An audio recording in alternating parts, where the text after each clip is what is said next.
Hey guys, in this how-to video, I want to show you how to run RoomCheck. Now, this is a tool we designed to give you a completely objective way to test the audio coverage in your room to verify a successful installation.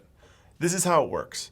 By listening to your voice, the noise in the room, and measuring the reverberation that your room acoustics produce, RoomCheck generates a heat map highlighting the expected audio quality. To run RoomCheck, we're going to select Ecosystem on our Stem control, then go into Rooms, and select the room you want to run RoomCheck in.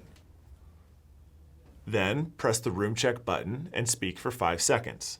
Once the recording is complete, a color-coordinated heat map highlighting the audio quality for different areas in the room will appear.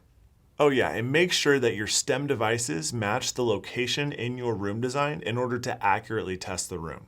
If your room shows mostly green, you're good to go.